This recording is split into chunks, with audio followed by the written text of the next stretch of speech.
پاکستان کا ٹیکس نظام اور معیشت کے تقاضے، tax documentary with cooperation of Pakistan Tax Bar Association and Business Recorder۔ Pakistan 24 crore 75 lakh کی آبادی کے ساتھ دنیا کا 5واں سب سے بڑا ملک، گلوبل نیوکلیئر رینکنگ میں دنیا کی چوتھی بڑی اور اسلامی ممالک کی واحد ایٹمی قوت۔ پاکستان کا دفاع ناقابل تسخیر، لیکن معاشی حالت اتنی نازک کہ 357 ارب ڈالر کی معیشت کو معاشی استحکام کے لیے IMF، world bank, Asian development bank اور ڈونر ایجنسیز کا سہارا لینا پڑتا ہے۔ یہی وجہ ہے کہ توازن ادائیگی کے لیے پاکستان اس وقت IMF کے قرضوں کے 23ویں پروگرام میں پھنسا ہوا ہے۔ IMF کا زور ہے کہ معاشی قبلہ درست کیا جائے، غیر دستاویزی معیشت کو ختم کیا جائے، ٹیکس نظام بہتر کیا جائے، حکومتی خرچے محدود ہوں، کفایت شعاری اپنائی جائے اور سبسڈی کلچر کا خاتمہ ہو۔ لیکن یہ سب اتنا آسان نہیں۔ اس کے لیے ایک بھرپور سیاسی عزم اور من حیث القوم یگانگت کی ضرورت ہے۔ انتہائی تشویش کی بات ہے کہ آزادی کے 75 سال بعد بھی مجموعی قومی پیداوار میں ٹیکس کا تناسب 10% سے بھی کم ہے۔ 25 کروڑ کی آبادی میں بمشکل 1% عوام اپنی آمدن پر ٹیکس ادا کرتی ہے۔ گزشتہ مالی سال صرف 58 لاکھ افراد نے ٹیکس گوشوارے جمع کرائے، جس میں 40% افراد نے قابل ٹیکس آمدن زیرو ڈکلیئر کی۔ آخر کیا وجہ ہے کہ پاکستان کا ٹیکس نظام جدید معاشی نظام کے ساتھ نہیں چل پا رہا؟ ماہرین کے نزدیک ہمارا سب سے بڑا مسئلہ غیر دستاویزی معیشت ہے۔ دیگر تمام معاشی مسائل کی جڑ انڈاکیومنٹڈ اکانومی ہی ہے۔ تو اس سے یہ اندازہ ہوتا ہے کہ پاکستان کا جو ٹیکس نظام ہے وہ کمزور یا اس کی خرابی کی وجہ یہ ہے کہ پاکستان میں ڈاکیومنٹیشن نہیں ہے۔ جب ڈاکیومنٹیشن نہیں ہوتی تو پھر آپ لوگوں کو ٹریک نہیں کر سکتے، اور اسی وجہ سے جو ہے یہ ٹیکس نظام کمزور ہوتا چلا گیا۔ وقت کے ساتھ ایڈ ہاکزم پہ آپ نے ڈیسیجنز لیے، آپ نے لانگ ٹرم ڈیسیجنز نہیں لیے، آپ نے ٹیکس ریٹ بڑھا دیے، جس کی وجہ سے اور یہ سیچوریٹ کر گیا۔ سوال یہ پیدا ہوتا ہے کہ لوگ ٹیکس نظام میں شامل کیوں نہیں ہونا چاہتے؟ عوام اور ٹیکس اتھارٹی کے درمیان اعتماد کا فقدان کیوں ہے؟ میں سسٹم میں نہیں ہوں، آپ سسٹم میں ہیں۔ اگر میں یہ دیکھ رہا ہوں کہ آپ وہاں پریشان ہیں تو میں سسٹم میں کیوں آؤں گا؟ اب اگر آپ سسٹم میں جو ہے وہ کمفرٹیبل ہیں اور آپ ایزیلی بزنس کر رہے ہیں اور آپ کو ایڈوانٹیجز ہیں اس چیز کے، تو پھر میں جو ہے وہ کہوں گا کہ یار مجھے وہ ایڈوانٹیجز نہیں ہیں، مجھے وہ بینیفٹس نہیں ہیں جو میرے دوست کو ہیں، تو میں آپ ضرور آپ کے پاس آؤں گا۔ مگر ابھی جو سسٹم میں ہے وہ مجھ سے یہ کہہ رہا ہوتا ہے کہ یار اچھا ہوا تم سسٹم میں نہیں ہو اور تم باہر بیٹھے ہو، اور جو میں بینیفٹ انجوائے کر رہا ہوں وہ آپ بینیفٹ انجوائے نہیں کر پا رہے۔ پاکستان کا ایک انفراسٹرکچر تھا وہ ایک ڈفرینٹ اس میں پیراڈائم میں چلا گیا ہے۔ اب پروونسز کو آپ نے پاور دے دی ہے، اور ایک کانسٹیٹیوشن میں کنکرنٹ لیسی جو کہ ڈیوالو کر دی گئی ہے، تو اس کے تحت جو ہے وہ سروسز پہ سیل ٹیکس ہے وہ جو ہے وہ پروونسز کے پاس چلا گیا ہے۔ وہ ایک بہت بڑا ڈومین تھا۔ اب چیز جو ہے وہ یہ ہے کہ فیڈریشن کو اور پروونسز کو دست گریباں نہیں ہونا چاہیے، انہیں مل کے ایک ہارمونی کے ساتھ کام کرنا چاہیے۔ ٹیکس نظام کا بنیادی اصول ہے کہ ہر قسم کی قابل ٹیکس آمدن پر ٹیکس وصول کیا جائے، لیکن حقیقت یہ ہے کہ فائلر اور نان فائلر کی تفریق ہمارے فرسودہ ٹیکس نظام کو مزید کمزور کر رہی ہے۔ فائلر اور نان فائلر کا لا پالیسی میکرز نے بنایا تھا، تو ان کے پیچھے جو اسکیم آف تھنگس تھی وہ یہ تھی کہ زیادہ سے زیادہ لوگ فائلر بن جائیں اور ہمارا جو ٹیکس بیس ہے وہ براڈن ہو، اور ہم اس وقت کر رہے تھے کہ ہم 13 to 14% ہمارا ٹیکس GDP ریشو ہو، لیکن اس سے یہ پرپز اچیو نہیں ہوا۔ یہ تو ضرور ہوا کہ withholding tax non filer سے ہم نے زیادہ کلیکٹ کی، ریونیو میں ہمیں ضرور بینیفٹ ہوا ہوگا ریونیو کلیکشن میں، لیکن جو فائلر ہے اس کی تعداد میں اس طریقے سے اضافہ نہیں ہوا جس پرپز کے لیے فائلر نان فائلر کا کانسیپٹ ہم نے انٹروڈیوس کیا تھا۔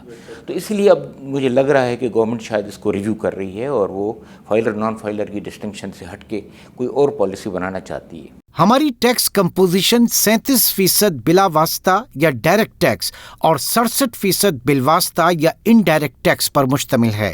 اصولاً کم سے کم ٹیکس کی شرح سے زیادہ لوگوں کو ٹیکس نیٹ میں لایا جا سکتا ہے، لیکن FBR کی اپروچ یکسر مختلف رہی۔